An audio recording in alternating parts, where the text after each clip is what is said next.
नमस्कार दोस्तों, आप सभी का फिर से एक बार बहुत बहुत स्वागत है मेरे चैनल मिथिका में, जहां मैं आप लोगों को ऐसी नई नई कहानियां सुनाती हूं जो आपने पहले कभी नहीं सुनी होंगी। तो चलिए आज की कहानी शुरू करते हैं। और आज मैं आप लोगों को सुनाने जा रही हूँ कहानी उरोशिमा तारो की। बहुत साल पहले की बात है। जापान में मछुआरों का एक छोटा सा गाँव था, जहाँ उरोशिमा तारो नाम का एक नौजवान मछुआरा रहता था। वो बहुत ही होनहार मछुआरा था। वो एक दिन में इतनी मछलियाँ पकड़ लेता था जितने लोग एक हफ्ते में भी नहीं पकड़ सकते। मगर उसके हुनर से भी ज़्यादा वो अपनी दयालु स्वभाव के लिए जाना जाता था। अपनी पूरी जिंदगी में उसने कभी भी किसी प्राणी को हानि नहीं पहुंचाई थी, और अगर कोई उसके सामने ऐसा करता था तो वो उसे रोक लेता था। एक दिन जब वो शाम को मछलियाँ बेचकर घर वापस जा रहा था, उसने देखा कुछ बच्चे बहुत हंस रहे हैं और चीख रहे हैं, मानो कि किसी चीज से उन्हें बहुत मजा आ रहा हो। उनके पास जाने पर उरोशिमा ने देखा वो एक कछुए को तंग कर रहे हैं। कोई उसे पत्थर से मार रहा है तो कोई उसे लाठी से पीट रहा है। उरोशिमा को ये देखकर बहुत बुरा लगा और उसने कहा, बस करो, तुम लोगों की वजह से ये कछुआ तो मर जाएगा, तुम ये मुझे दे दो। जवाब में बच्चों ने कहा, तो हम क्या करें, हम लोगों ने इसे खेलने के लिए पकड़ा है, हम क्यों दे तुम्हें, अगर मर जाएगा तो हम दूसरा पकड़ लेंगे। तब उरोशिमा ने कहा, एक काम करो, तुम लोग इसे मुझे बेच दो, बदले में मैं तुम्हें पैसे दूंगा, फिर उस पैसों से तुम जो चाहे खरीद लेना। ये कहकर उसने उन बच्चों को उस दिन की सारी कमाई दे दी और बदले में उस कछुए को खरीद लिया, और वो लड़के पैसे लेकर वहाँ से भाग गए। उरोशिमा ने उस कछुए को प्यार से उठा लिया और उससे कहा, अब तुम सुरक्षित हो, मैं तुम्हें समुंदर वापस छोड़ाऊंगा, मगर ध्यान से रहना और अगली बार किसी के पकड़ में मत आना, वरना मैं हर जगह तुम्हें बचाने नहीं आ पाऊंगा। बातें करते करते वो उस कछुए को लेकर समुद्र के पास गया और उसे पानी में छोड़ दिया, फिर घर वापस आ गया। अगले दिन सुबह जब वो अपनी नाव लेकर निकला तो वो बहुत खुश था।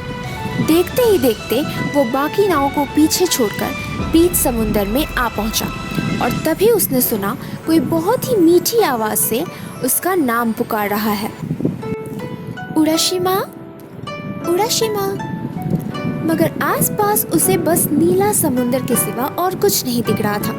और फिर उसने देखा कल जिस कछुए को उसने बचाया था वो उसके नाव में बैठा है। कैसे हो उरोशिमा, कल तुमने मेरी जान बचाई, मैं इस बात के लिए तुम्हें शुक्रिया कहने आई हूँ। उरोशिमा ने मुस्कुराकर जवाब दिया, ये तो मेरा फर्ज था। तब कछुए ने कहा, क्या तुमने कभी समुंदर के नीचे ड्रैगन राजा के महल रिंजिन को देखा है? उरोशिमा ने कहा, नहीं, मैंने इसके बारे में बहुत सुना है, मगर आज तक देखी नहीं, वो बहुत दूर होगा ना? कछुए ने कहा, ऐसी बात है, मैं तुम्हें ले जाऊंगी, आओ मेरे पीठ पर बैठ जाओ और कसकर मुझे पकड़ लो। उरोशिमा ने जैसे ही उसके पीठ पर बैठा, वो कछुआ पानी के अंदर चला गया, और उरोशिमा हैरान रह गया कि ना ही पानी में उसके कपड़े गीले हुए और ना ही उसे सांस लेने में तकलीफ हो रही है। बहुत देर तक चलने के बाद उसे एक आलीशान और शानदार महल दिखा, जिसके सामने जाकर कछुए ने उसे अपनी पीठ से उतार कर कहा, उरोशिमा, यहाँ से तुम्हें पैदल ही जाना होगा। और फिर वो कछुआ महल के अंदर चला गया। उसके पीछे पीछे उरोशिमा अंदर जाते ही सारी मछलियाँ उसका स्वागत करने लगी, और फिर उसके सामने एक बेहद खूबसूरत राजकुमारी आई, जिसने उससे कहा, उरोशिमा तारो, कल तुमने एक कछुए की जान बचाई थी, वो कछुआ मैं थी, और अब हम तुम्हें पुरस्कार देना चाहते हैं। अगर तुम चाहो तो अपनी बाकी जिंदगी यहाँ गुजार सकते हो। यहाँ सूरज कभी नहीं ढलती और हमेशा वसंत ऋतु रहती है। यहाँ वक्त थम गया है, जिस वजह से कभी किसी की उम्र नहीं बढ़ती। उरोशिमा ने यह सुनकर राजकुमारी का शुक्रिया अदा किया, और ड्रैगन राजा ने अपनी बेटी की शादी उससे करवा दी।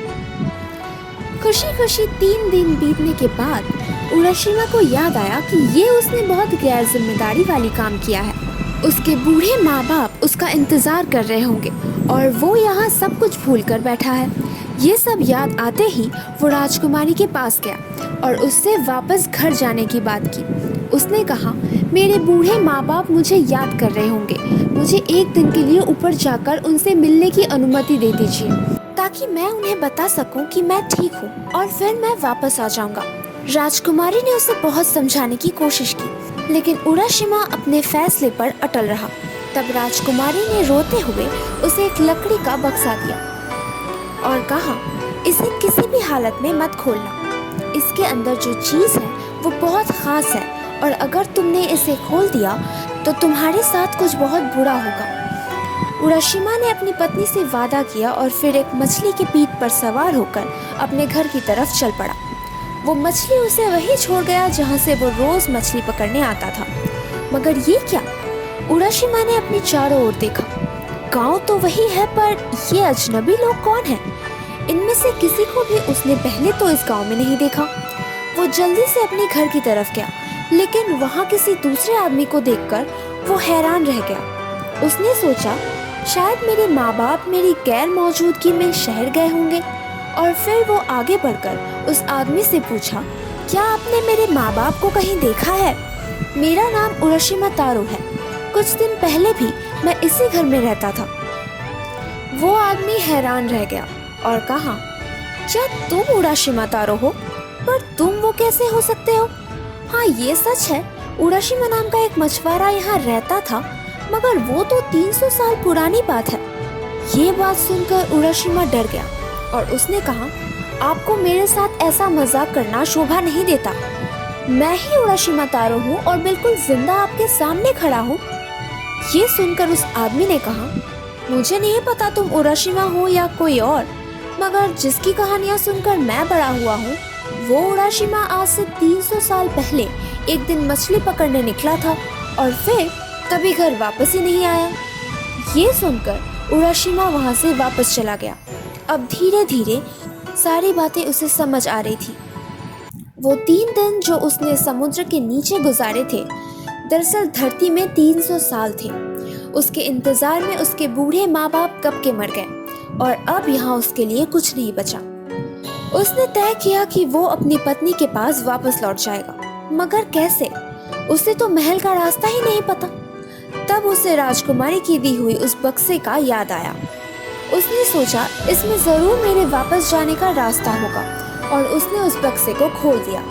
उसे खोलते ही उसमें से धुआं निकला और आसमान में मिल गया और देखते ही देखते 24 साल का खूबसूरत नौजवान उराशिमा बूढ़ा हो गया और वहीं गिर गया और कुछ देर बाद उसकी मौत हो गई। तो दोस्तों, कैसी लगी आप लोगों को आज की कहानी? अगर अच्छी लगी हो तो प्लीज इसे लाइक कर दीजिए। नीचे कमेंट सेक्शन में लिखकर जरूर बताइएगा कि आप लोगों को कैसा लगा और प्लीज प्लीज प्लीज मेरे चैनल को सब्सक्राइब कर दीजिए और हाँ, अपने दोस्तों के साथ शेयर करना बिल्कुल मत भूलना। मैं आप लोगों से मिलूंगी अगले हफ्ते एक और नई कहानी के साथ।